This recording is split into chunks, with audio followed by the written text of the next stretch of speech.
Scotland is a nation of about 5 million people. We live on an island, and we live on the top half. The English live on the bottom half. We prefer not to think of them. Scotland is best known as a nation for its two famous exports. One of them is whisky, that golden amber-coloured liquid.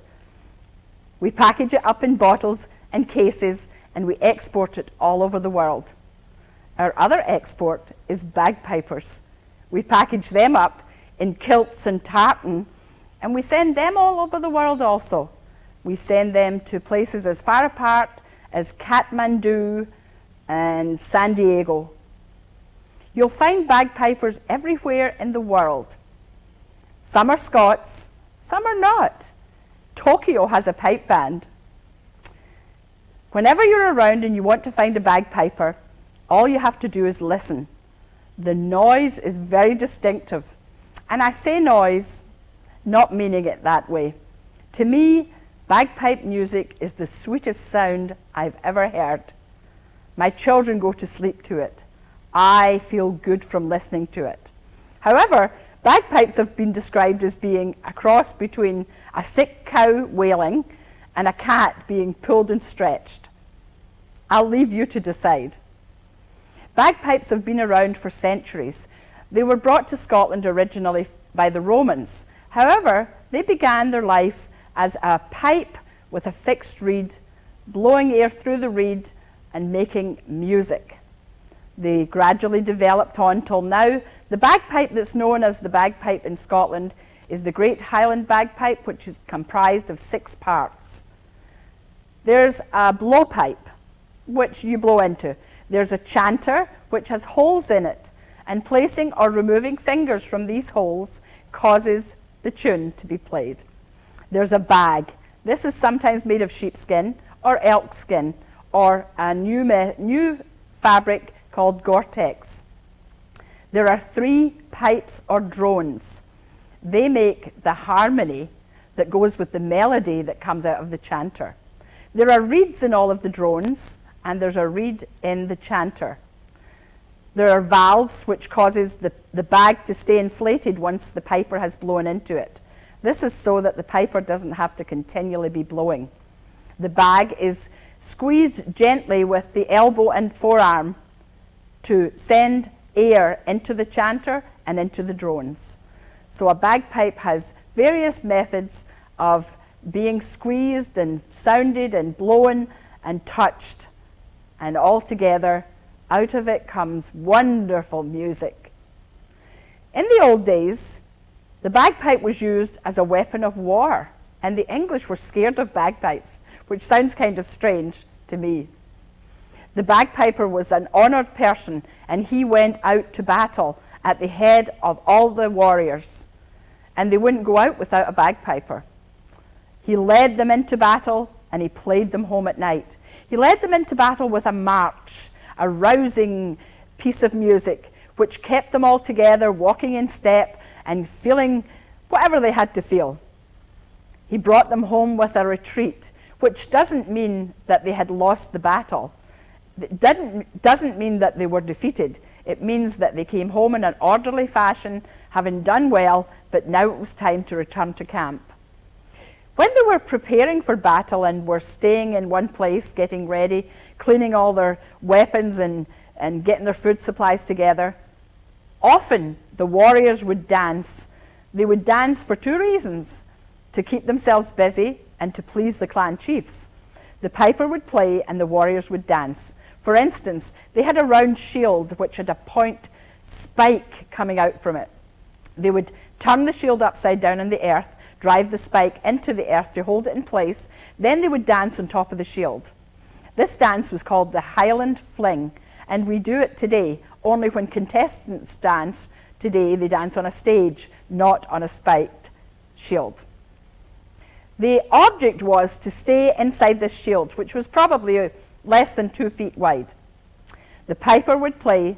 The dancer would do beautifully intricate movements, representing the movements of the great Highland stag as it leapt across the mountains of Scotland.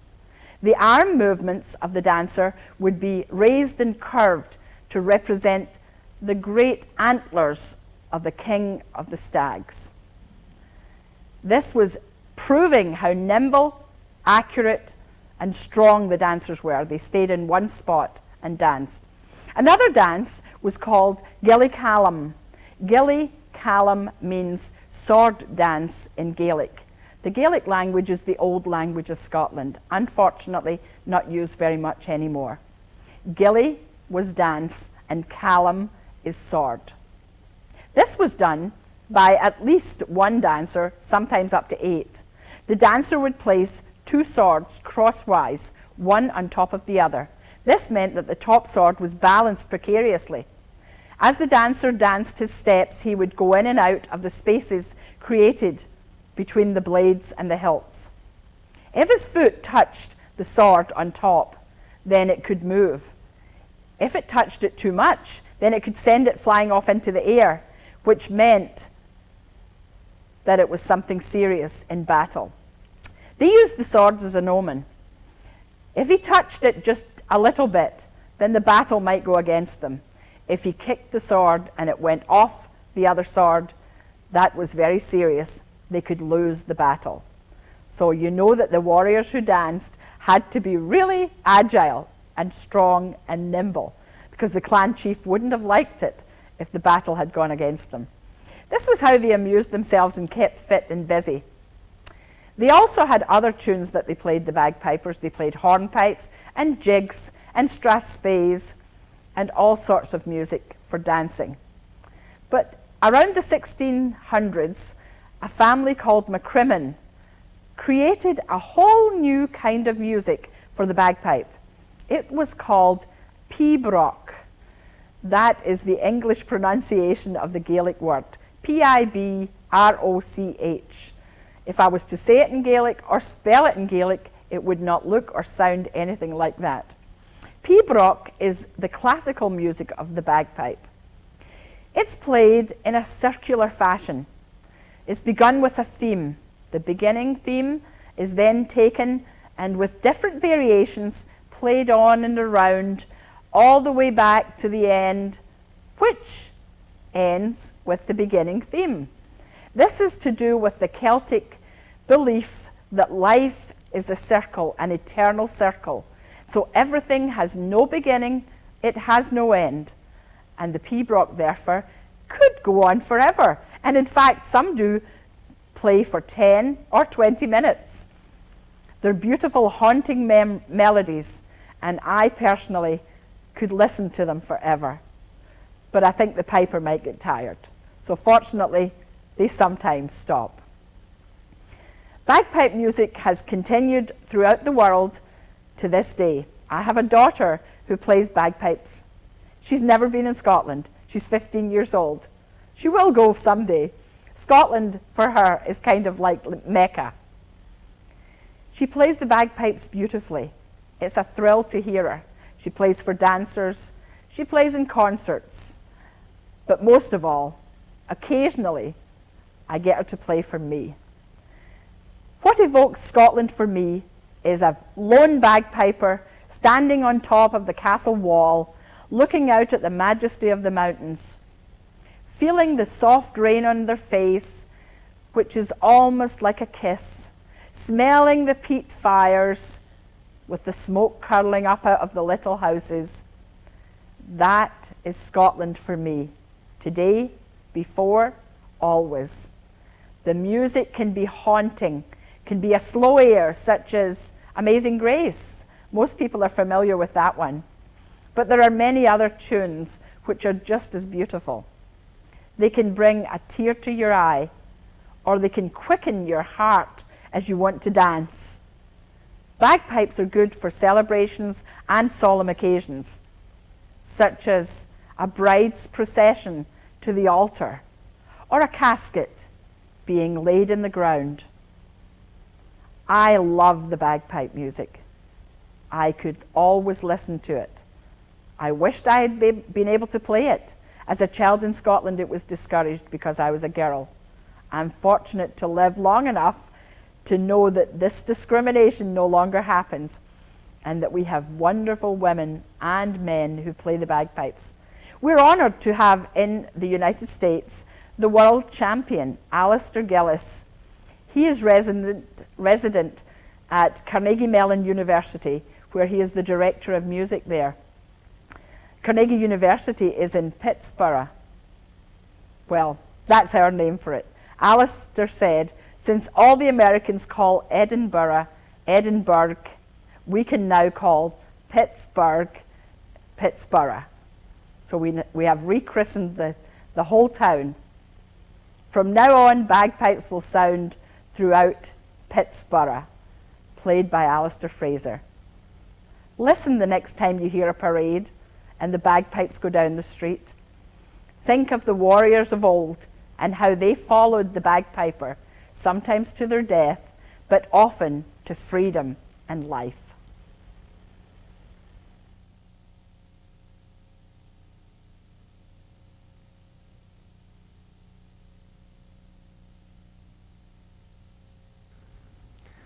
Portugal is a 700 years old country. Before I came to America, had so many political change in Portugal. We had a fascist government for 4 years. We had there a president in that time, was a long time, was no freedom to speak. We have a bad police, we call the government police, they didn't let you say anything bad about the government. We had no democracy up there. In that time, we had the President Salazar. He was a friend of Hitler and Franco. Portugal had under this leadership lots of countries in Africa. We had Angola, Mozambique, Timor, Guinea, Cabo Verde, São Tomé e Príncipe. And in 1960, the war broke out in Angola because all these countries want independence from Portugal. And the Portuguese government start to send military troops up there to make order and try to keep that country's Portuguese. I was there in Mozambique for 26 months, since 1972 to 74. And in 1974, we had a revolution in Portugal in April. So the fascist government was overthrown, was replaced with a democratic government, and that bad police, the government police, was jailed, and some ran away out of the country. And where I lived, I had a neighbor lived a few doors from my house. With the sons, we played, we talk, we had friends. I've been a friend with him, and only one day when he was jailed too, I found out he belonged to that bad police. Today, all that countries in Africa was given independence. In Portugal, so many things changed after too. So many political parties came up, and I believe this is a problem for Portugal because we have too many political parties for a small country with 9 million or 10 million people up there.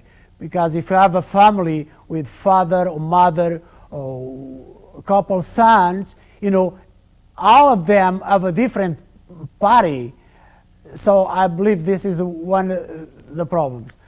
Here, even I still have my family up there in Portugal and friends. I still know news about Portugal. I'm a subscriber of the Portuguese newspaper. Is published in Newark, New Jersey, and so I keep to know all some news, the most important news about Portugal. Today, Portugal is a part of the European community in Europe. It's some change because before, if I want to go to Spain, our neighbor, we needed a passport.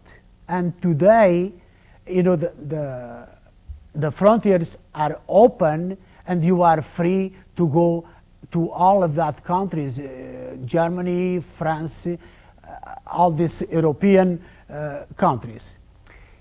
In a couple of years or few years, all that countries, European community will share the same currency. We'll have the same kind of money for all that countries. Currency maybe don't change much because, and at all, I don't think things going to change too much because all the countries still speaking their own language and will stay the same because I believe language is stronger than currency.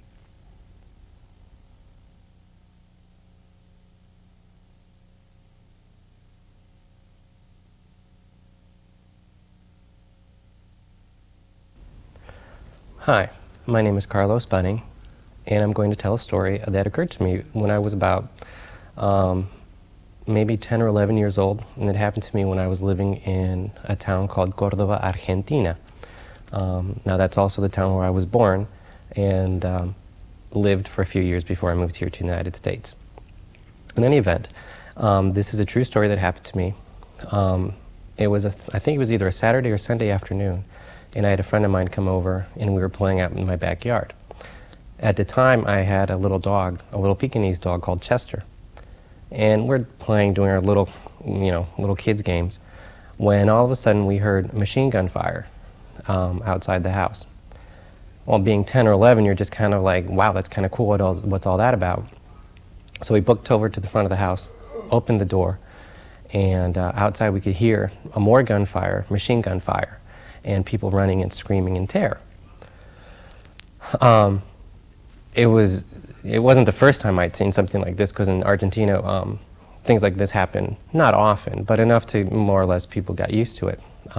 Just as a side note, this was occurring during a time of great political unrest in Argentina. Up until the late 70s, or maybe until in the 70s around that time, up until that time we had a military dictatorship control the government. Afterwards it became a democracy. But before it could become a democracy, while it was still under the control of the military would use a variety of different tactics to keep people in order and in check, such as terrorism, killing people, people disappearing. And everybody was kind of aware of this happening, but people couldn't change it at the time. And this all became evident later in years to come. During all of this time, it was called El Tiempo de los Desaparecidos, or the time of the disappearing people. People would disappear literally without any traces. I had a cousin of mine that was killed in this manner. He was killed and tortured in front of his family. He was 14 and believed to be in some kind of political counter movement. But all of this was happening. People were disappearing. Terror was, things would happen in the streets where machine gun fire would take over. And in this particular day, it happened that machine gun fire, was going in front of my street.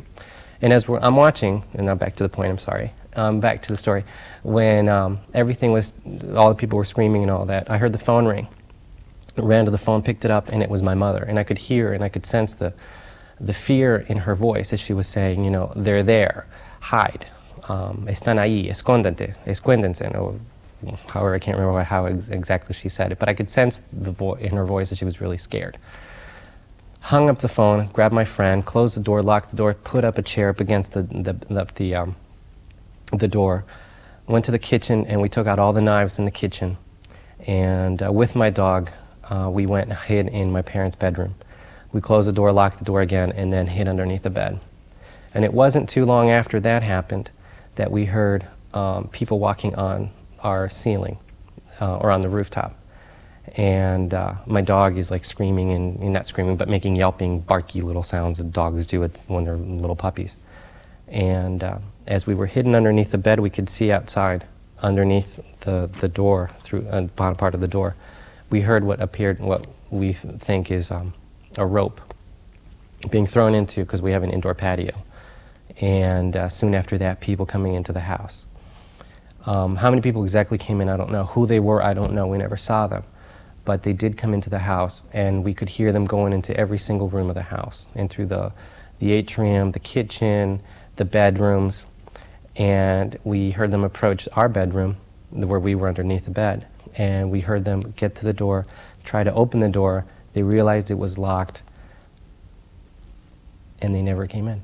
They just tried to open it, they never did, and they just left us.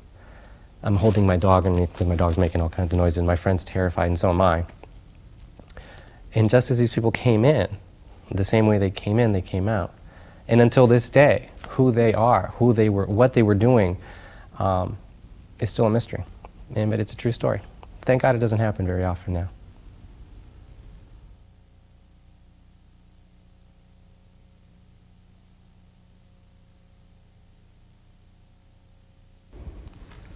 Hi, I'm here to tell you about Mexican Christmas.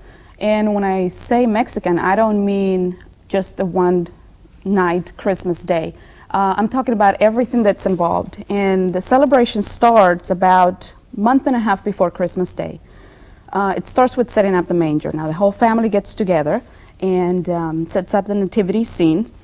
And you have Mary and Joseph and all the animals of the farm, and the kids, get to participate and set up the manger. Now, we have a manger, but we don't have a Christmas tree. We don't decorate a Christmas tree. Some people put up some lights and stuff like that, but the Christmas tree is not part of our celebration.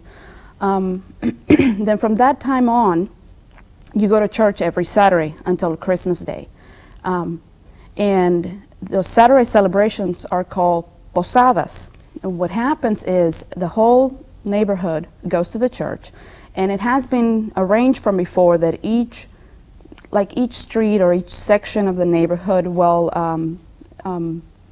host that posada for that specific Saturday. So we first go to church, and there's lots of kids everywhere just running around, and you go to church first, and you pray, and we do a rosary. After that is done, the people whose house has been selected, that specific street, they leave first and they go into their home, and they wait for the rest of the people to get there. And so everybody leaves the church in a group, and since it's at night, people will be holding candles and singing. And sometimes the choir will come with you. And so you go down the street and you get to that house and you knock, and you start singing, and you're asking for posada, which means, can I spend the night here? And what it is, it's a reconstruction of what Mary and Joseph went through when they went from inn to inn looking for a place to stay. So you go to that one house, and then that first person will answer also singing that, no, you can't stay there. And then you go to a next house that, people have also agreed to do that. So you go to the next house and you knock, and they say, no, you can't stay here, and you go to the next house, and so on. Until the last house, they will say yes, they welcome you in, and then it's a party. And the people of the house will serve you food, mostly, sometimes it's cake, and most of the times you get tamales. And tamales are a very traditional meal for Christmas time. And you also get a kind of a beverage that is called champurrado. Now, don't ask me what it is, because you don't get to know that until you're much older and your grandmother or your mother tells you how to make it, but it tastes like chocolate with cinnamon, and it's very thick, and it's warm. It's delicious for winter time. So you eat tamales and you drink champurrado, and that's done, and then it's done again the next Saturday at somebody else's section of the neighborhood or somebody else's street. And you do that. Now the last posada is held at the church, and you go through the same steps. You go into the church, you pray, and then you have a party in the patio. So you set up little areas. You do the same thing. You go to a corner and you sing to a group of people, and they'll say, no, you can't stay here, and you go around. And then it ends with breaking a piñata for the kids. And, it's this stuffed animal made of a certain, it can be different shapes. And it's made out of paper mache and newspaper, basically. And it has candies inside. And so kids have a great time, and they get their candies, and everybody goes home. And then comes Christmas Day, or Christmas night, actually. We have dinner as a family on December 24th. And then after dinner, you go to midnight mass. So the whole family goes to mass. The whole neighborhood goes to mass. And you get to tell everybody Merry Christmas. And it's a regular mass, but with the celebration added to it. And then you go home, you go to sleep. Now, the next morning, unlike American kids, we don't wake up to presents. We don't believe in Santa Claus. We don't grow up believing in Santa Claus.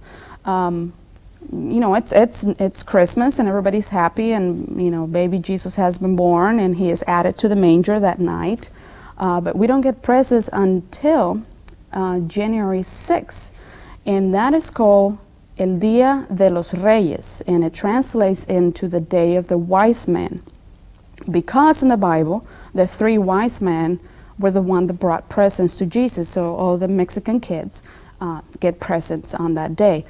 I shouldn't say all, because I lived also in a border town that has copied the North American traditions of having a Christmas tree and having a Santa Claus bring gifts. But where I grew up, which is more of a central part of Mexico, we still follow the tradition of the 3 wise men bringing presents to the kids.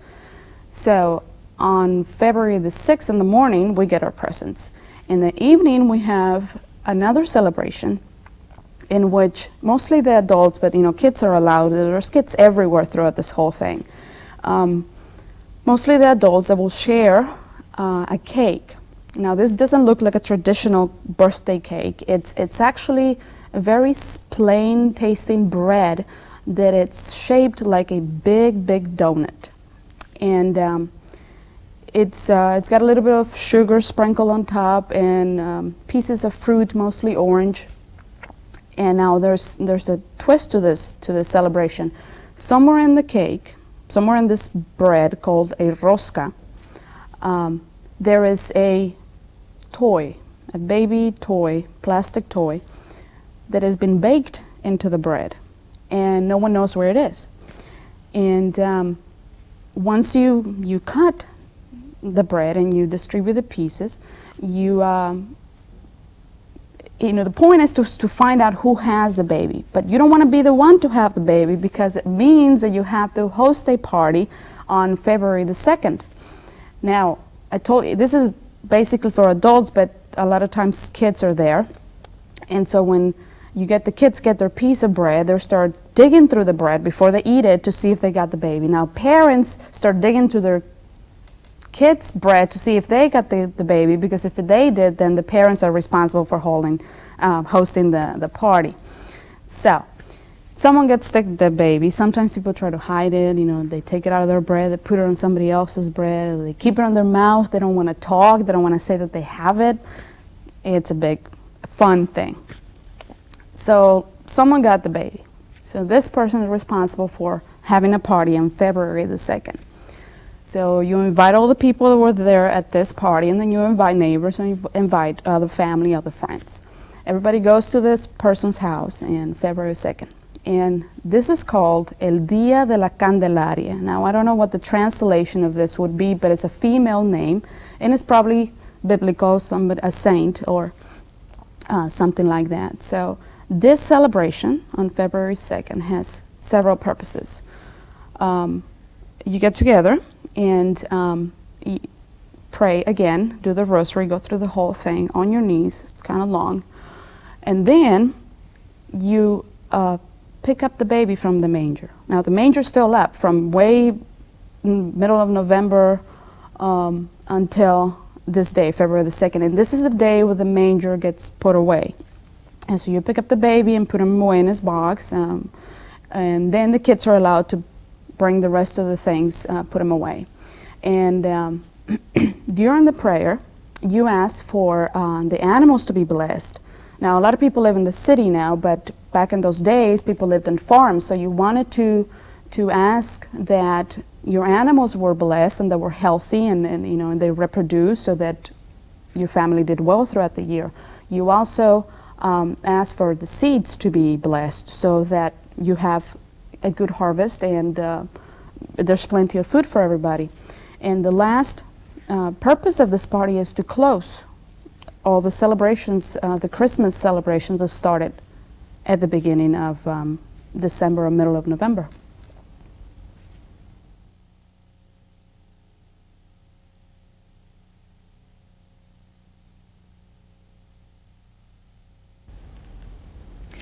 Within the Christian tradition, there are many different ways to celebrate different holy days. And for example, in my faith, growing up, we kept a variety of holy days that happen throughout the year. I don't celebrate Christmas or Easter, but I do celebrate Passover, the days of unleavened bread, Pentecost, Rosh Hashanah, Yom Kippur, and Sukkot. But those last ones we call Rosh Hashanah, the English name for it is the Feast of Trumpets. Yom Kippur, the English name for it is the Day of Atonement, and Sukkot we call the Feast of Tabernacles. Now in the fall, those last three happen, and right now is when we're celebrating Sukkot, and it's a week-long festival where you have families and friends getting together and leaving their homes and going to celebrate a future time. It's symbolic of a future time when the world community, people will get along, there won't be the friction and problems that we have now. And this is a time for celebration. But in the Old Testament, it was celebrated and symbolic of the children of Israel coming out of the land of Egypt and living in temporary dwellings for a time. So many of the people who are Jewish celebrate this feast by building little temporary dwellings that are made out of palm branches or twigs, and they'll set them up in their backyard, and that's what is called a sukkot, is this little shelter. We call it the Feast of Tabernacles, and rather than actually building these little shelters, we'll leave our homes and go to another city or another town or sometimes another country to celebrate during the week, for a week. And so this is a happy time of year. You give gifts, you exchange, you do things that are kind, you focus on giving to others, on being at harmony and at peace. And this is the last of the holy days for the fall, because the two preceding ones focus on atoning and getting right with God and with your neighbor. So specifically, Yom Kippur is a time of fasting and atoning and getting closer to God and changing your ways and improving. The feast before that is called the Feast of Trumpets, and that's a time when we focus on the return of Christ and the establishment of a whole new way of living. So this is a very happy time of year, but many Christians aren't familiar with this, and those who ask me what it is I'm celebrating assume I'm Jewish, because those are holy days that Jews also observe. But they're based out of the early Christian church, and so there are many ways of celebrating different holidays, and some Christians celebrate Christmas and some don't. And so I wanted to share this because it's a good way to recognize that even within religions there's a lot of diversity.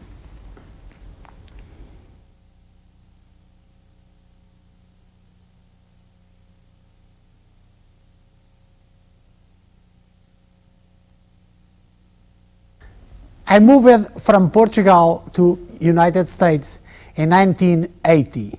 The reason I moved to United States was looking for a better living. And I found a better living because this is a very great country. I came with my wife, and our first job was butler. I was a butler and driver, and my wife was cook and maid.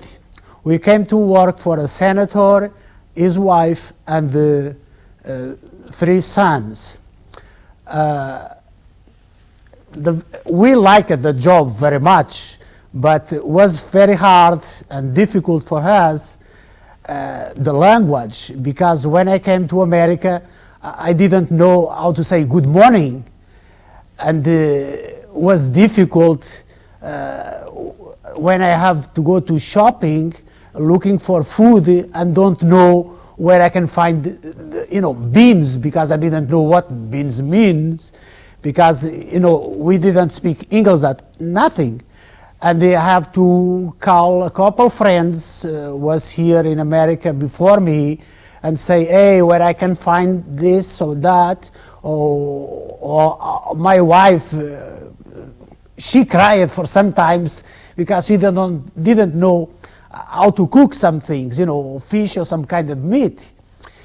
And was difficult, mostly that part, the language. And I had one of the part of my job was to drive the senator from home to the Capitol, and for sometimes he was sitting next to me in the car, and I was driving, and sometimes we found bumps on the road, and he said for a couple times, Daniel, slow down, and I really didn't know what it means. I didn't slow down, because later I had to ask the friends, hey, what that thing means. Was some part that was difficult, but the things went with the time. Here in America, I was surprised with another thing, was with the fast food restaurants, so many varieties of fast food restaurants, and even with the kind of food, because the first time I eat pizza was here in the United States.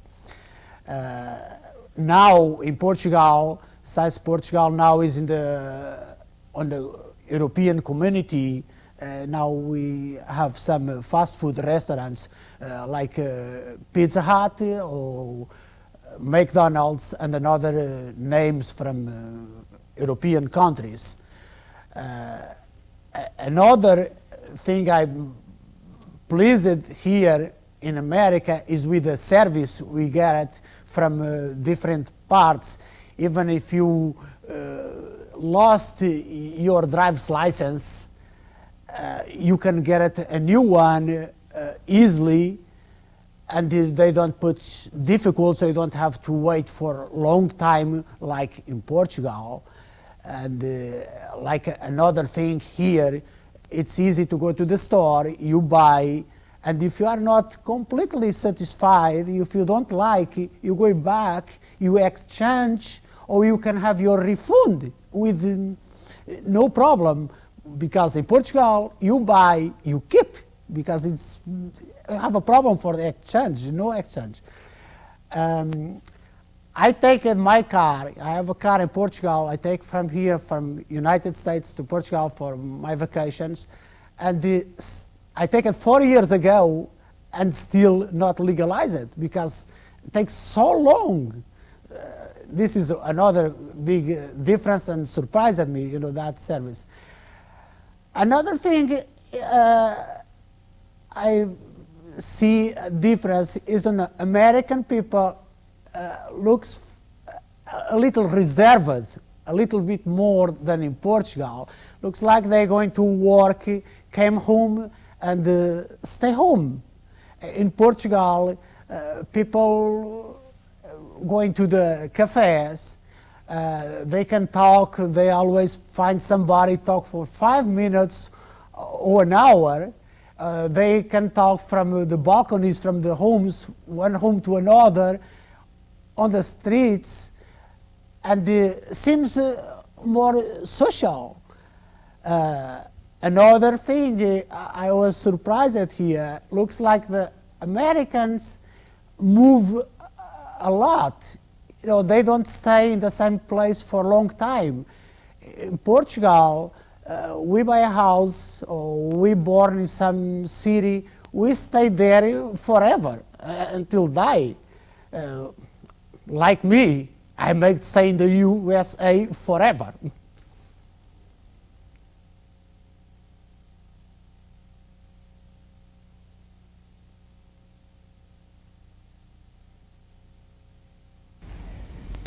I'd like to tell you a story about my family today.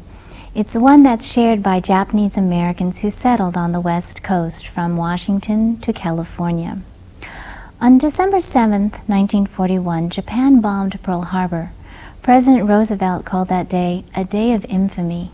And for the 120,000 Japanese Americans and their immigrant parents, that day served as a catalyst. It would shake the foundation of their belief in America and challenge the core values they held as American citizens. My mother's family had immigrated to California around the turn of the century from Japan. They had settled in Berkeley, California, and there my great-grandparents raised 12 children, 6 sons and 6 daughters. The eldest was my grandmother, Matsuko Hayashida. She married my grandfather, Sumio Kawasaki, about 2 years before the war started. Now, Grandpa had been born here in California, but he had been raised in Japan, and he returned when he was about high school age. He worked his way through high school and college by serving as a houseboy and working in the fields. It was while he was a student at UC Berkeley majoring in economics that he met my grandmother. He rented a room in the home of my great-grandparents, and of course, the rest is history. Now, my grandfather afterwards, after he finished school, he graduated and he looked for a job. Now, back then, my grandmother says it was really basically impossible for a Japanese American with a college degree to find a professional position with a U.S. company. So my grandfather was very fortunate when he received an offer to work for the Mitsubishi Trade Company in San Francisco. Now, because it had been a long time since he had gone back to Japan and visited his mother, he decided to take a quick trip back. And it was while he was there that Mitsubishi actually offered him a position there with the oil company. Now, since those who were hired by, say, the Home Office held a higher status than anyone hired by a local office, my grandfather decided to stay and accept that job, and it was decided that my grandmother would come then to Japan to meet him there and marry him. Well, it was April 1939 that my grandmother made the trip. It took a great deal of courage for her. She had been born and raised in California, and to her, Japan was a faraway and foreign land. But make the trip she did, and it was while she was on the boat to Japan that she met another Japanese woman there, about 40, who had recently given birth to a baby boy, her 3rd child. This woman had come from Japan to the United States some years earlier in order to marry a friend of her brother's. Now, this friend had opened a small hardware shop in Sacramento, California, and like many Japanese immigrant men who came and settled in the United States, they had to send to Japan for wives because of the laws against interracial marriage at that time, and so that was how she ended up coming to California. Well, they were on their way back to Japan for an extended stay, and my grandmother remembers being able to hold the baby. And of course, once they docked in Japan, the 2 women went their separate ways. Years later, they would meet again when that baby boy married my mother. Now, my grandparents settled in Japan for about a year, and then my grandmother says she started to not feel very well. So she decided to go to see the local doctor, which proved to her to be a totally unenlightening experience. She says that back then, those Japanese doctors, she says, they didn't tell you very much. They really never told you what was going on. And so this doctor said to her, well, you're probably just homesick, and maybe what you need is a change in scenery. Well, my grandmother decided that she would return to the United States for a visit and see her family and friends. She said no sooner had she stepped off the ship and her mother met her, that her mother took one look at her and quickly diagnosed the source of the problem. You're pregnant, she told her. Hence the birth of my mother, Chieko Kawasaki, in October of 1940. Well, my grandfather in the meantime made plans to return to the United States to join his wife and his new baby daughter. But before he could do so, the war broke out, and my grandfather found himself stranded in Japan. Meanwhile, the community's reaction to the bombing of Pearl Harbor was one of shock. they kept thinking, how could Japan bomb the United States? How could Japan do such a thing? Well, for them, they had hoped, and they had every reason to hope, that the United States and Japan would remain at peace with one another, and they had every reason to want to hope. They had adopted the United States as their homeland, purchased their homes here, had their children here, and made their livelihoods here. And more importantly, their children had been born here, raised here, educated here, and knew no other culture than what it was to be American, for they were American. Well, with my grandfather in Japan, the United States now began looking at the Japanese Americans as if they were dealing with an enemy that existed within their own borders. And so a great deal of fear and espionage. And there were questions about, yes, the Japanese are spying on us. And yet, ironically, there were no cases of espionage that ever came to pass. What the United States was about to do was to deal with Americans, and yet they seemed to not realize that these were Americans rather than enemy aliens within their border. Indeed, those that were not American citizens by birth were forbidden from becoming naturalized. Some of the Japanese immigrant men had fought for the United States during World War I. And it was because of this they had been promised that they would receive U.S. citizenship. However, with the passage of the Oriental Exclusion Act, that promise never came to be.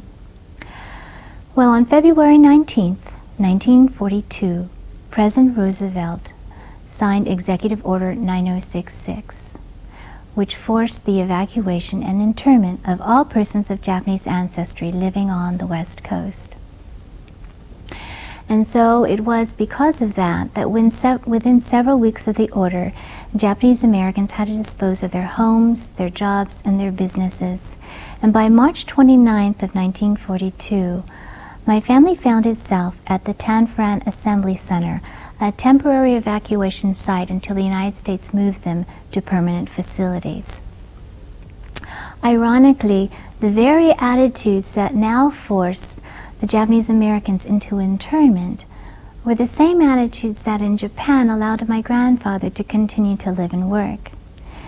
In fact, both the United States and Japan considered the Japanese Americans to be Japanese rather than American. Well, I don't want to leave my family here at the Assembly Center, so I'm going to take a break. And if you'd like to join me in a couple of moments, I'll start again and tell you the rest of the story. Thank you.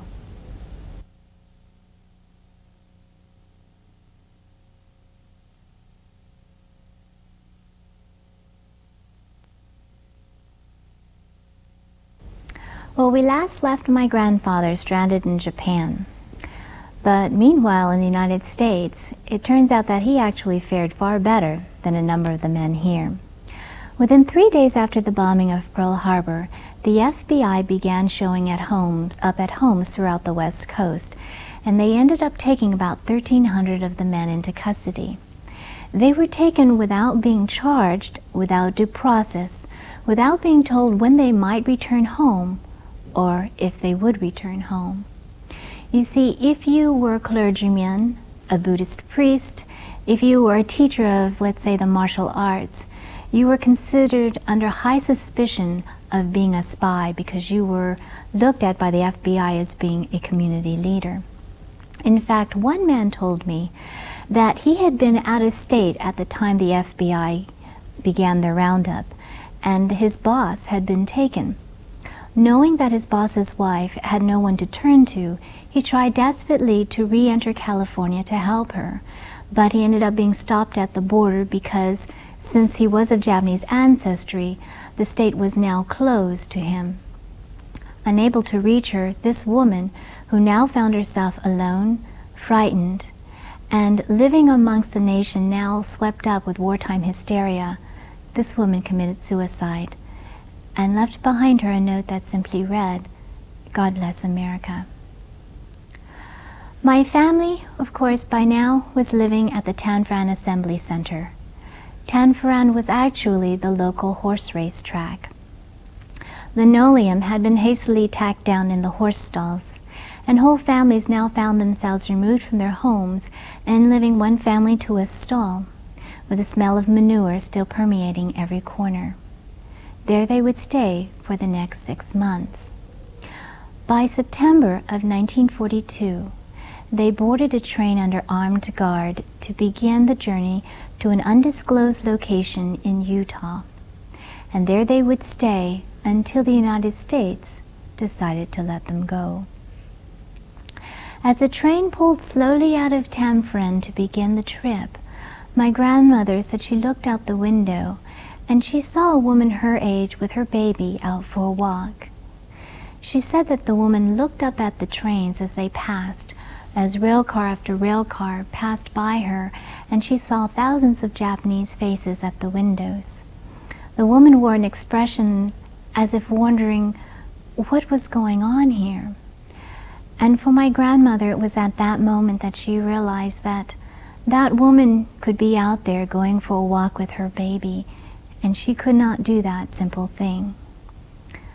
She says that you never know how precious your freedom is until it's been taken away. Well, during that long journey, they were told to pull down the shades, but my grandmother said she snuck a peek out the window, saw the train pass the Berkeley station, and then it went through the Great Sierras and then across the Great Salt Flats of Utah, and then came for a stop in the desert and allowed everyone to get out and stretch their legs a bit. My grandmother recalls the armed guards standing all around them to prevent anyone from running away, and she always laughs because she says, as if there was anywhere to run to. Well, eventually they made it to Topaz, named after a mountain to the west of the camp. It was located in the Utah desert, and like so many other camps, about 12 in all run by the War Relocation Authority, they were primarily located in desert areas throughout the United States, wherever a local community couldn't raise too loud of a fuss. Topaz became their home from 1942 until 1945.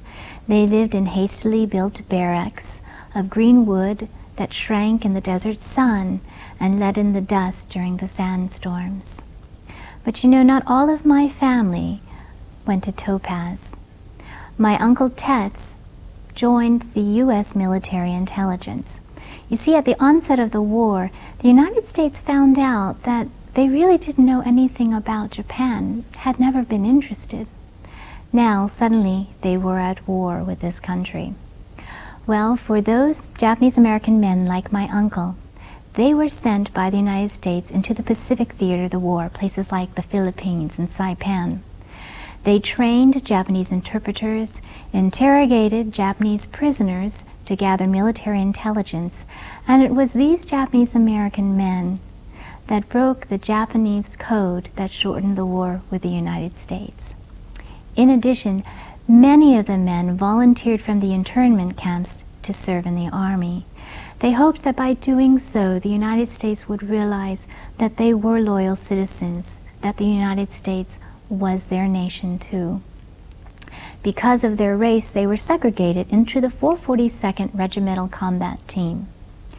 That group of young military men became the most highly decorated unit of that war for a unit their size and length of service, but they did so at a price. Their casualty rate was 300%. While Japanese Americans spent the war in internment camps, there were many of those who disagreed with what the government had done. And to these people, we owe our thanks. To the Quakers that fought long and hard so that Japanese American students in the camps might be allowed out to go to universities on the East Coast, of which my Uncle Mitch was a beneficiary. And to the governor of Colorado, who opened his state's borders so that Japanese Americans might come to Colorado to live and escape the internment, this man committed political suicide for what he did. And to the many Caucasian families who opened up attics and basements so that we could store our belongings, so that not everything would be lost. Their kindness, their letters, and their care packages will never be forgotten. These people served as lights during the darkest years of our lives. Well, my family finally made it back to Berkeley, California. And my grandfather, after serving the U.S. occupational forces in Japan, finally made it back to join his family. And in 1988, we came full circle when President Reagan, a great admirer of the valor of the 442nd, signed the Civil Liberties Act. That act provided an apology and a recognition for the violation of our civil rights. And although the United States could not reimburse Japanese Americans in 1988 dollars for the monetary losses they had suffered with the loss of homes and jobs and livelihoods, they did provide a monetary and symbolic payment to recognize the violation of civil rights. And it was my honor to be asked to join the Department of Justice to work in administering that program as their community liaison.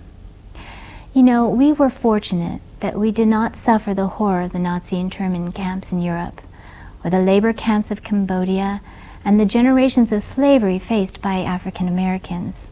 What we are, rather, is a modern-day example of how the civil rights of Americans can be summarily denied. This wartime violation didn't come during a war of muskets and cannons, of bows and arrows. This was a war fought with planes, tanks, and atomic bombs. This was a war many contemporary Americans still living can remember vividly because they were there. We cannot believe for an instant that such violations will never happen again, that we're past this. Our recent war with Iraq should have shown us this when American newspapers began to run articles discussing the possible removal of Iraqis in the U.S. Violations occur, and they will continue to occur. What matters is, does our belief in the values upheld by the U.S. Constitution and the Bill of Rights still hold true no matter how frightened we are, no matter how terrible the enemy, no matter how strange the face? Racism draws its power from our fear. No one says it's wrong to be afraid. It's how a nation acts when it is afraid that determines what kind of salt it's made of. Will the United States, as the years progress, face its demons when they come and still maintain the faith?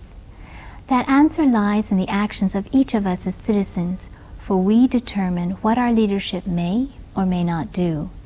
And it is in us that the civil rights and the words of the Bill of Rights find their life, or die as words spoken but unrealized.